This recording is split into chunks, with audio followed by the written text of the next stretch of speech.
자, 지금 유튜브가 하나가 새로 열렸어요. 평소에 보지 못했던 영상들을 보는데도 좀 도움이 되더라고요. 위아래다 각각 다른 게임을 열어놓고 게임을 돌려볼 수도 있겠죠.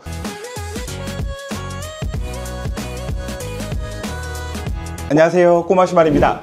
오늘은 스마트폰을 좀 더 스마트하게 사용하는 방법에 대해서 소개를 해보려고 합니다. 실제로 똑같은 앱을 두 개를 사용할 수 있게 해주는 기능과 원래 스마트폰에 기본적으로 포함이 되어 있지만 대부분은 사용하지 않는 분할 화면, 팝업 화면, 그 기능에 대해서 한번 설명을 해보려고 합니다. 여러분, 스마트폰 하나에서 메신저 두 개 켤 수 있는 기능은 다 아실 거예요. 설정에 가셔서 하단으로 내려보시면 유용한 기능이라고 있고요. 유용한 기능에서 듀얼 메신저라는 곳에 들어가 보시면 현재 사용되고 있는 앱이 나옵니다. 그 앱을 복제해서 사용할 수 있는 기능을 사용할 수가 있는 거예요. 예를 들어서 제가 지금 현재 카카오톡이 하나가 활성화가 되어 있는데, 만약에 다른 전화번호가 하나 더 있다면 그 번호로 인증만 받아 놓으면 스마트폰 하나에서 앱을 두 개를 띄울 수가 있는 겁니다. 하지만 이 기능은 메신저에만 국한되어 있다 보니까 다른 기능들을 쓰고 싶어 하시는 분들도 있으실 텐데 못 쓰게 되거든요. 그런 기능을 도와줄 수 있는 걸 저희는 이제 클론 앱이라고 표현을 하는데요. 현재 시중에는 많은 앱들이 나와 있지만 제가 괜찮은 앱 딱 두 가지 정도만 좀 소개를 시켜 드리려고 합니다. 첫 번째는 패러럴 스페이스라는 프로그램입니다. 이 프로그램은 프로그램 안에서 새로운 앱을 추가해서 다시 실행할 수 있게끔 도와줍니다. 만약에 여기서 제가 새로운 앱을 하나 더 띄우고 싶다, 그럼 여기서 앱 추가에 들어가서 복사하고 싶은 앱을 하나 더 선택을 해주시면 됩니다. 예를 들어서 내가 쿠팡이 회사 계정이 있고 개인 계정이 있어요. 그러면 집에서는 개인을 써야 되는데 회사에서는 또 회사 걸 써야 되거든요. 그러면 앱 하나에서 두 개를 사용할 수가 없으니까 이런 경우는 복제를 하는 거죠. 자, 복제를 해볼게요. 선택한 다음에 추가 버튼을 눌러주게 되면 잠시 후에 쿠팡이 하나가 생기게 됩니다. 그러면 이렇게 선택을 하면 쿠팡이 새롭게 실행이 되는 걸 확인할 수가 있습니다. 그리고 나서 로그인을 해서 사용을 하시게 되면 이거는 새로운 계정으로 로그인이 되는 거예요. 물론 제가 기존에 사용하던 앱과는 별개로 사용할 수가 있게 되니까 두 개의 계정을 동시에 사용할 수 있게 되는 거죠. 그 다음에 두 번째로 클론 app라는 앱입니다. 이 앱 같은 경우에는 하나만 복제할 경우에는 특별히 광고 없이도 사용할 수가 있더라고요. 자, CGV를 한번 복제해 볼게요. 하나는 내 계정, 하나는 저희 가족 계정, 이제 이렇게 생각을 했다 치고요. 자, 이렇게 CGV에 들어가 보시면 앱이 하나가 생긴 거예요. 당연히 이거는 제가 제 걸로 로그인을 한 건 아니기 때문에 저의 계정 정보가 로그인 되어 있지는 않습니다. 하지만 저의 원래 앱을 열게 되면 로그인이 되어 있지요. 자, 이런 프로그램들의 단점은 뭐냐면 알림이 잘 안 와요.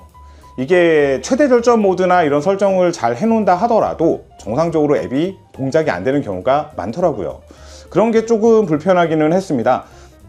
방법이 있기는 한데 이것도 조금 안정적이지는 않더라고요. 그래도 혹시 모르니까 한번 설명을 드려볼게요.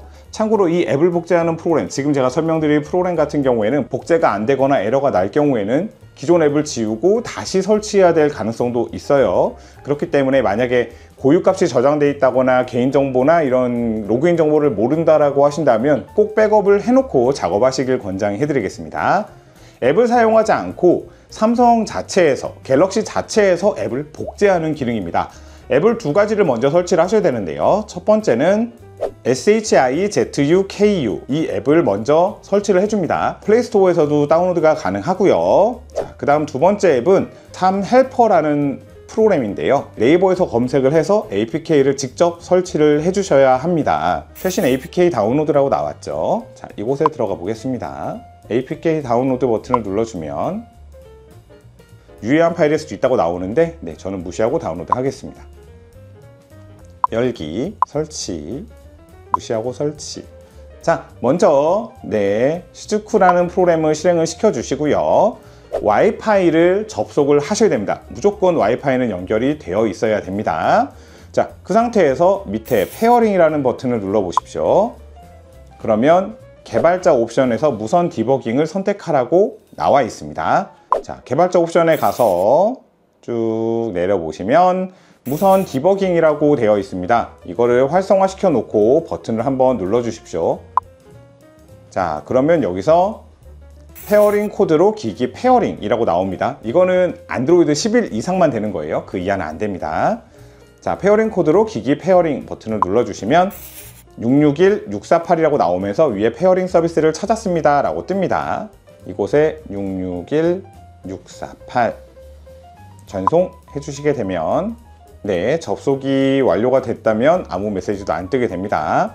자, 그럼 다시 네, 시즈쿠 프로그램에 들어오시면 아래 페어링 밑에 보시면 시작이라고 있는데요. 이 시작을 눌러주시면 어떤 검색창에 앱이 나오면서 꺼집니다. 그러면 이 상태가 됐으면 아까 다운받았던 넷셈 헬퍼에 들어가 봅니다. 자, 밑에 보시면 앱 매니저라고 있습니다. 앱 매니저에서 뮤직을 한번 복제해 볼까요? 자, 더블 인스톨. 자, 이렇게 나오면 인스톨 버튼을 눌러주시면 됩니다. 그러면 이제 복제를 시작을 하고요. 현재 지금 보시면 유튜브랑 유튜브 뮤직에 뒤에 주황색 아이콘이 생긴 걸 확인할 수가 있습니다. 아까 듀얼 메신저 복사한 거랑 똑같은 아이콘으로 이제 프로그램이 복제가 된 겁니다. 이렇게 복제를 하면 알림이라든지 동작 같은 게 좀 더 안정적으로 동작을 할 수가 있는데, 단점이라면 아까 처음에도 말씀드렸듯이 혹시라도 호환이 안 될 경우에는 앱 둘 다 실행이 안 되는 경우도 있을 수 있어요. 어디까지 동작이 되는지, 어떤 프로그램이 동작이 안 되는지는 좀 해보셔야 될 거예요. 자, 지금 유튜브가 하나가 새로 열렸어요. 푸바로 검색을 했더니 네, 이렇게 여러 가지 자료가 또 나오기 시작을 합니다. 또 새로운 정보들이 들어오니까 평소에 보지 못했던 영상들을 보는데도 좀 도움이 되더라고요. 게임 같은 거 하시는 분들도 있으신데 뭐 자동으로 이렇게 사냥을 한다든지 이런 게임들을 진행을 할 때에도 위아래다 각각 다른 게임을 열어놓고 게임을 돌려볼 수도 있겠죠. 저 같은 경우에는 개인적으로 사용하는 앱과 회사용 앱을 동시에 열어놓고 대화를 나눠야 되는 경우도 있었어요. 이 기능은 사실은 원래 있는 기능인데 많이 안 쓰시더라고요. 이 창에 가셔서 자, 카카오톡을 선택을 한 다음에 분할하면 열기 이렇게 해놓고 아래는 쿠팡을 열어 놓으면 짜잔, 위에는 카톡, 아래는 쿠팡을 열어볼 수가 있겠죠. 저 같은 경우에는 사실은 이런 레이아웃으로 사용하지 않고 아래에는 카카오톡을 띄우고 위에는 유튜브를 띄워놓는 경우가 많습니다. 많이 활용하시는 분들은 이제 게임을 열어놓고 무언가를 하신다던가 아니면은 이렇게 참고해야 될 사이트를 열어놓고 아래는 엑셀 시트를 열어놓은 다음에 작업하시는 분들이 많이 사용을 하시더라고요. 유튜브 보시다가 굳이 카카오톡 왔다고 모든 창 내리고 카카오톡으로 갈 필요가 없다라는 거겠죠. 이것도 분명히 잘만 활용을 하신다라고 한다면 지금 사용하시는 것보다 월등히 편안하게 스마트폰을 사용할 수가 있겠죠. 스마트폰을 좀 더 잘 활용해 보고자 하신다면 이 기능들만 잘 사용을 하셔도 괜찮은 환경을 조성할 수 있을 것 같습니다. 오늘 영상은 여기까지 하겠습니다. 영상이 도움이 되셨다면 구독과 좋아요 부탁드리겠습니다. 감사합니다.